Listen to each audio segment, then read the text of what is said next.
Welcome back. This is Doug and Cindy with Help Me Help Mama LiveCast. Thanks for joining in today.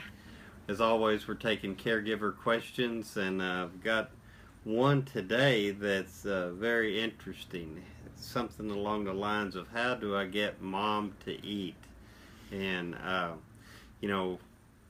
for most of us, eating's not a problem, but for seniors sometimes as they age, and particularly with certain ailments, Alzheimer's, dementia, sometimes other things, sometimes it's depression as they age. It can be an issue.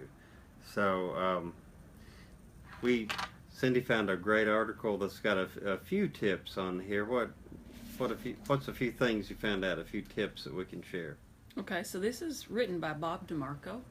He is the founder of the Alzheimer's Reading Room. So if you go to alz.org, there's a lot of good reading in there.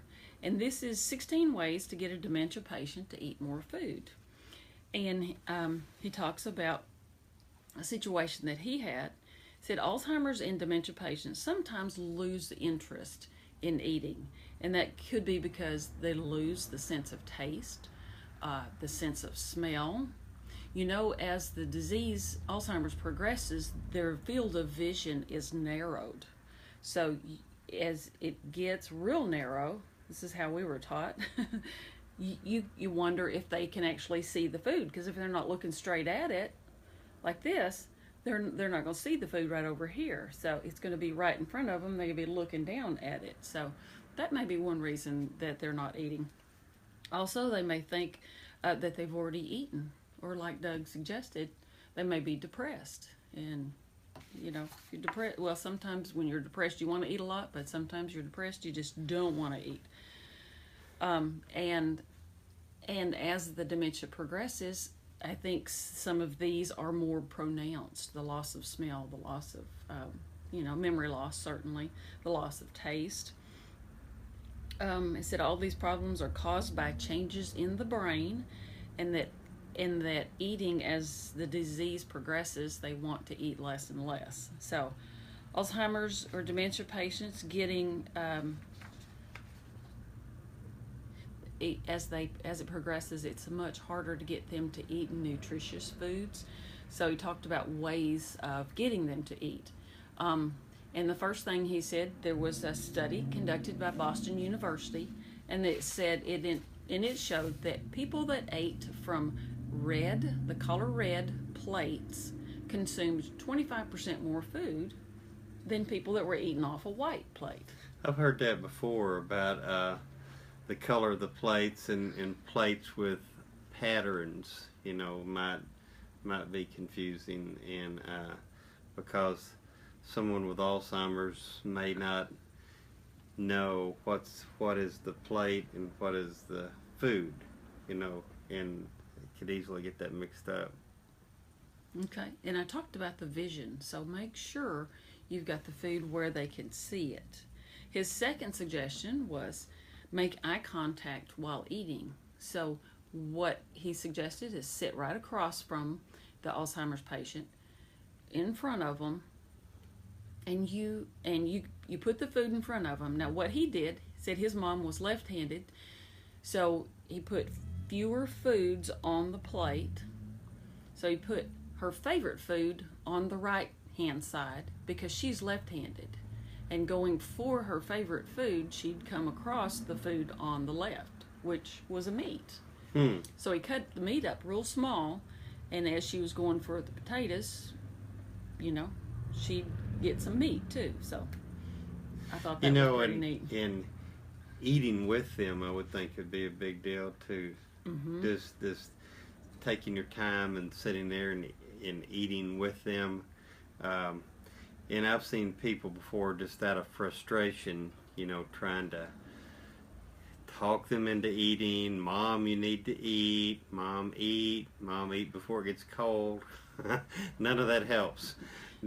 I've seen that none of that helps. And so, and most of you, or a lot of you watching this, have experienced that too. So just being very patient, following some of these tips, just sitting down. Sit right in front of them, and then you start to eat.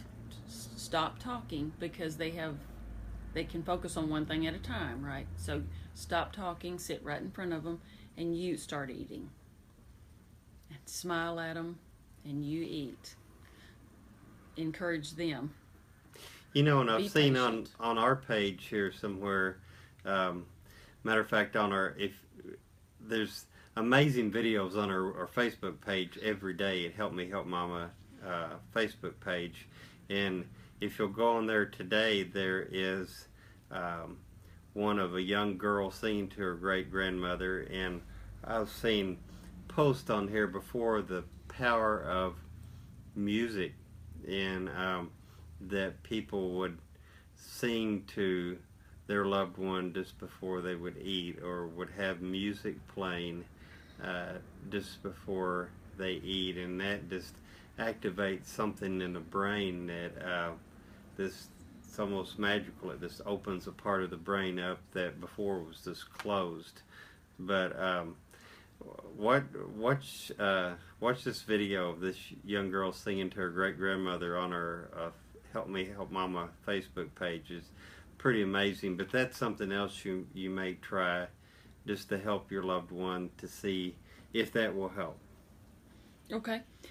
Some other suggestions that Bob had is look at the utensils, and we have in the past shown a website where you can get very dementia patient friendly utensils. One option he suggested is to start using more finger foods, where they don't have to use a fork or a knife. They can just pick it up and eat with their fingers. Make constant eye contact while you're eating, so if possible, sit directly in front of them, and you start eating, and then encourage them to eat. Praise the food. Say, this is, when you're eating, say, oh, this is so good. Oh, this tastes so good. This reminds me of, something from our childhood, or when I was little, Mama. This reminds me of the fried chicken you used to cook. This is so good. Another suggestion, and we've talked about this before, is to get them in the mindset of eating, maybe to arouse some of the hunger, is 15 minutes before you're ready to actually fix lunch, toast a piece of bread, because that wafts through the rooms, when you toast bread.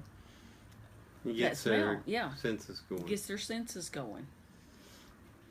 And all of these sound like good tips anyway, if you think about it. I mean, whoever you're having a meal with, look at them, focus on the food, say good things about the food, don't have a lot of things going on, maybe music, the smell, the smell of the food. All of this stuff helps. So these are things that we just, I don't think any of this stuff is like top secret stuff, and all of these are things that I think instinctively we all know, but I think in the heat of the battle, or the stress of the moment, we just forget. We just try to use brute force, to almost command someone to eat, and that doesn't work. Some of these tips may not work every time, but at least you'll have better luck with it. Another suggestion you made was, when you're sitting down in front of them, before you start eating, start singing to them a little bit. Kind of set the mood. Get them in a good mood, and then you start eating. Talks about maybe eat small bits of food all day long. Snack. My mom loved to snack.